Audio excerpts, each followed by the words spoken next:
Today, sir, I will going to recite the 3 sets of 10 commandments of safety driving. I will not drive when drunk, nor drowsy, nor fatigued.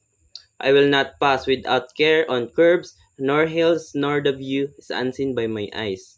I will not violate speed laws, nor exceed speed limit. I do not disobey highways, signs, and traffic signals. I do not make twists without signaling my intentions. I do not accelerate my speed at school, playgrounds, hospital, and other dangerous zones. I will not be careless when crossing at intersections. 8. I do not glare my headlights on approaching cars at night.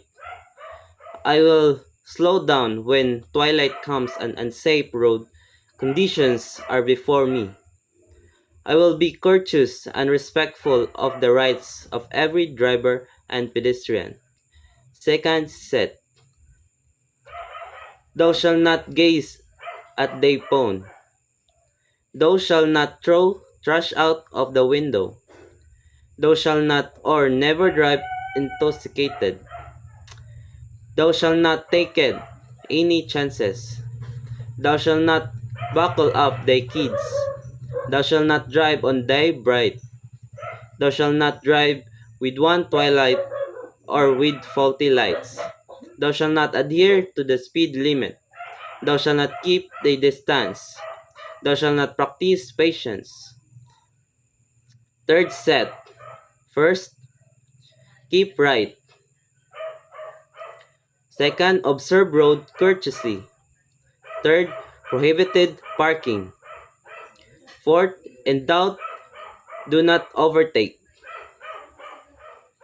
5. The bus stop rule, lining up on the bus stop zone. 6.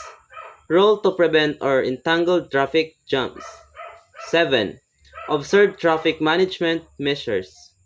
8. The philosophy of Pinoy, driver first come first serve. Vehicle. 9. On pedestrian. 10. Remember the international driving safety reminders.